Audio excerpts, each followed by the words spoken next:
За 26 оны төсвийн тухай хуулийг дагаж орж ирж байгаа энэ төр хувийн хвшлийн түншлэлийн тухай хуулийн нэмэлт өөрчлөлтийг бол одоо дэмжиж байгаа. За энэ өөрчлөлт одоо хийгдээд иргэжил бас нэг хувийн хвшил жоохон орон зай гарах бах, бас төрийн энэ ачаанаас үүрлцэх бах, бас орон нутагт шинэ бүтээн байгуулалтууд эхлэх байх гэж ингэж найдаж байна. За тэгээд энэ түншлэлийн хуулийг засснаар өөрчлөснөөр бас бүх асуудал шийдэгдэхгүй л дээ.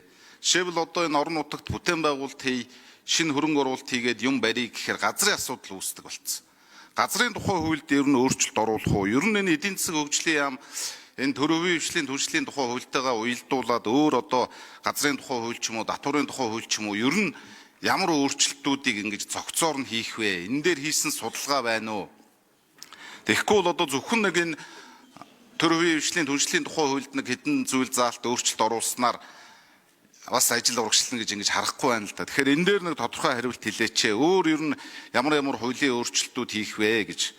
Одоо жишээлбэл орон нутагт ингээд нэг Өвөрнгай аймагт жишээ нь орон сууцны бүтээн байгуулалт хий гэхээр газрын асуудал дээр очиж гаццсан. Дахиад тээвэр логистикийн төв барья гэхээр дахиад л газрын асуудал дээр очиж гаццсан. Яагаад вэ гэхээр одоо газрын тухай хуулиар заавал одоо дуудлага худалдаа юм уу одоо ийм сонгон шалгаруулалт явж ээж одоо газар олгоно, газрыг одоо ашиглана гэдээ ингээд орцсон. Тийм учраас энэ газрын тухай хуульдаа ер нь өөрчлөлт оруулах юм уу? Энэ тал дээр одоо тодорхой хариулт хэлээд эдийн засаг хөгжлийн яам өөр одоо ямар хуулийн өөрчлөлт хийж ээж энэ одоо яг төр хувийн хвшлийн түншлэл маань амь орж энэ одоо хувийн хвшилд ээлтэй ийм хууль болох вэ гэдэг дээр хариулт өгмөр байна. За дараагийнх нь энэ бас дагаж орж ирж байгаа энэ нүүрсний экспортыг нэмэгдүүлэх зорилгоор одоо 1 тэрбумын үнийн дүнтэй 3-5 удаагийн арилжаа зохион байгуулж одоо мөнгө оруулж ирнэ гэдээ ингээд заасан байгаа. Энэтэй холбоотойгоор ер нь энэ нүүрс тээврийн бизнес маань юу болж байна? Нүүрс тээврийн салбарынхан зам тээврийн сайдаас суужгаад нүүрс тээврийн компаниуд маань одоо маш хүнд байдалтай байгаа, дампуурч байгаа. За тэгээд нэг явж байгаа боловч одоо ашиггүй ажиллаж байна. Бөө хүнд суртал проблем. За тэгээд эндээс очиж байгаа түлшний компани тээврийнхэн хүртэл одоо өндөр татвар хураамж төлдөг болчлоо. Нэг машинаас 150 мянган төгрөгийн одоо замын хураамж авж ийн гэх зэрэгээр ингээ олон асуудлууд байна. Энийг одоо ер нь яаж одоо бас хөнгөвчлөх вэ? Энд ч одоо нүүрс гол мөнгө олж байгаа нүүрс тээврийн салбар дээр ийм олон бөглөөс хийгээд ингээд боомлоод шин журам гаргаад замын төлбөрийг хүртэл нэмээд ахаар чи ер нь бид нар одоо нөгөө талдаа энэ хувийн хвшлээ ер нь дэмжиж байгаа юм байна уу? Хувийн хвшлээ улам боомлоод байгаа юм биш үү гэж ингэж харж байна. За дараа нь энэ орон нутагт хийж байгаа бүтээн байгуулалтыг манай бас энэ зарим гишүүд эсэргүүцээд байх шиг байна. Тэр орон нутагт очиж ажиллаж амьдарч үзмээр байна л да. Тэнд чи одоо өчнөө олон амьдарч जैन тэр нутгийн иргэдэд зам хэрэгтэй байна. Цалин дэтгэвэр нэмэх нь зөв. Гэхдээ багшд одоо хичнээн өндөр цалин өгчөөд нурж унахчаа сургуульд ч юм уу 5 даххгүй орчинд хичээл заа гэвэл яаж тэр одоо багшийн нийгмийн баталгааг хангаж ажиллах орчныг нь бүрдүүлж өгөх юм бэ? Тэгэхээр тэр хөдөө орон нутагт сургуулиа барьмаар байна, засвараа хиймээр байна, замаач хиймээр байна. Ингээд бүх юм зогцоор нь авч үзмээр байна. Тэгэхгүй бол хэтэрхий попрод одоо цалин нэмүүл сайн. Сүүлдээ одоо бүтээн байгуулалт ярьж байгаа бүтээн байгуулалт хийх гэж байгаа гишүүд нь одоо муухай болж харагдах гээд хулгайч баг нэр зүүж явах шиг байна л да. Тэгэхээр ийм зүйл байхгүй. Тийм учраас энэ дээрээ бас бүтээн байгуулалт орон нутагт хиймээр байна гэдэг ийм саналтай байна. За, учраа сайд хариулъя. За, ер нь ингээд төлөвлөлт муу явж ирснээс болж өнөөдрийн урсгал зардлын энэ замбраагүй өсөлт бий болсон. Тэгээ юунийг засахын тулд энэ урт хугацааны бодлого, дунд хугацааны бодлого, за энэ 5 жилийн үндсэн чиглэл, 5 жилийн үндсэн чиглэл суурилсан улсын хөгжлийн жилийн төлөвлөгөөнд тухайн одоо жилийн төсөв нийцж байгаа эсэх гээд энэ асуудлыг одоо илүү одоо системтэй болгох гэж хөгжлийн бодлоготойгоо уялдуулах гэж энэ хөгжлийн бодлого төлөвлөлтийн хууль анх гарсан. Тийм ч учраас улсын жилийн төлөвлөгөөнд 126 төсөл бичигдчихэд байхад улсын төсвөөр 76-ын төслийг нь санхүүжүүлэх бололцоо байна. Бусад төсөл нь санхүүжих ямар ч механизм гарц байна. Тэгэхээр яаж одоо улсын жилийн төлөвлөгөөнд энэ эрхчлэлийн төсөв нийцсэн бэ гэдэг одоо нийцсэн гэж дүгнэлт өгөх юм бэ? Дүгнэлтийг нь эдийн засгийн хөгжлийн яам өгөх гээд байдаг. Тэгэхээр үүнийг шийдэхийн тулд зайлшгүй одоо шинэ одоо арга механизмыг эрэлхийлэх ёстой. Тэр нь төрийн хувийн хөгжлийн түншлэл.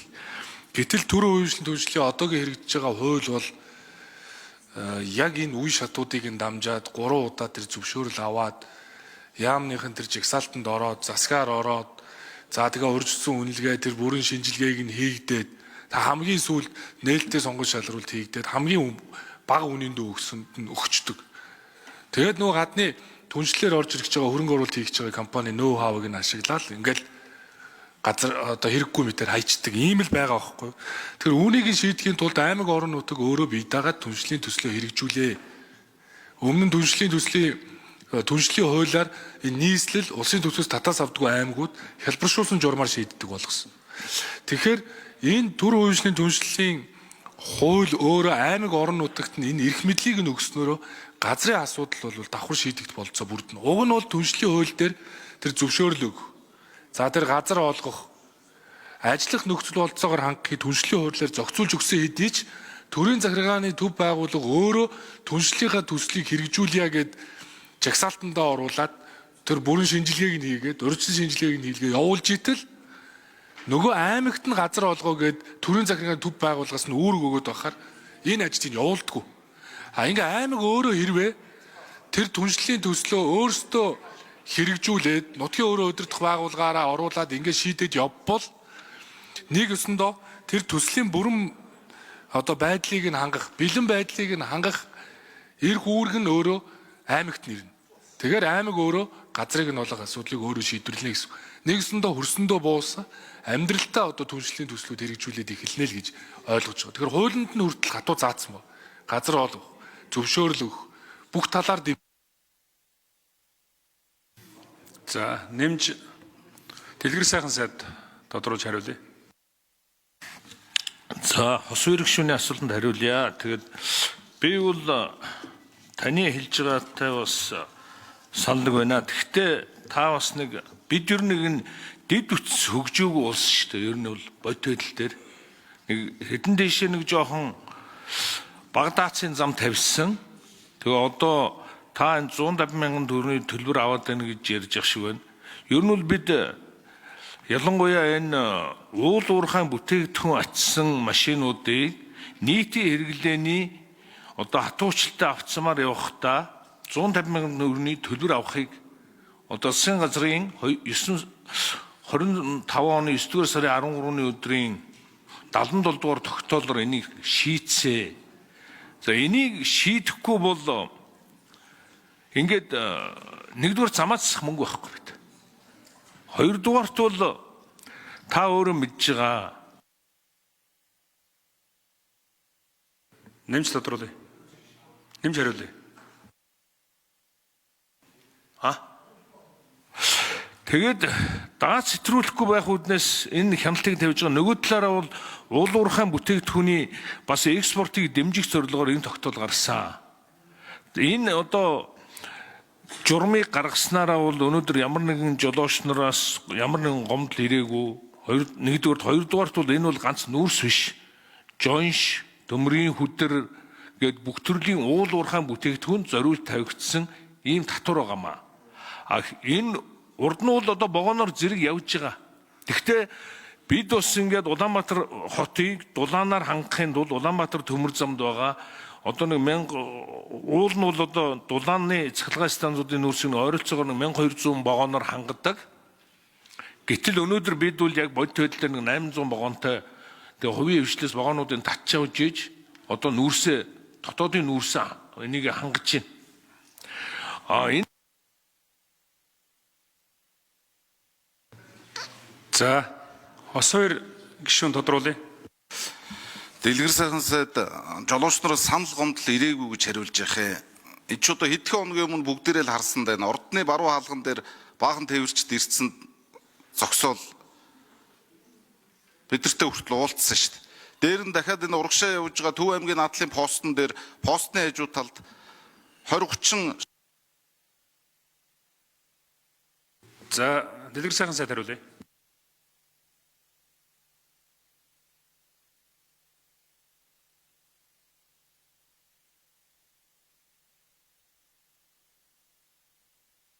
За дэлгэр сайхан сайд нэмж хариулъя.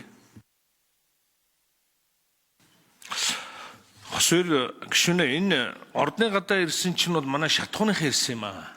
Та мэдж байгаа шатхуу нэг хоорондоо ингээд зарим нь одоо их хэмжээтэй ачин 50-60 тонноор явна гэдэг, зарим нь даацаар явна гэ хоорондоо маргаад энэс болоод энэ ордны гадаа ирж ихсаад байгаа. Ер нь бол уул уурхайн бүтээгдэхүүнийг нэг талаараа одоо ингээд дэмжиж байгаа, нөгөө талаараа бол бид цаашдаа төр хувийн хөгжлийн хөрөнгө оруулалтаар эдийн засгийн ач холбогдолтой өрөөгөөчтэй зам тавьж байж энэ одоо 100 тонны 200 тонны даацтай энэ явж иж л одоо бид нар цаашдаа энэ зам чинь хөгжнөө. Үнгүү замаар явсаар төсвийн мөнгөөр зам тавьсаар байтал бид нар үндсэндээ одоо нэг нөгөө хэлэхэд бол төсөв сүлдээ даахаа байсан. Тавьсан замаа битгий ил одоо өнөөдөр шинээр зам тавих нь битгий ил тавьсан замынхаа засварыг хийж чадахгүй ийм байдалд хүрчээд байгаа.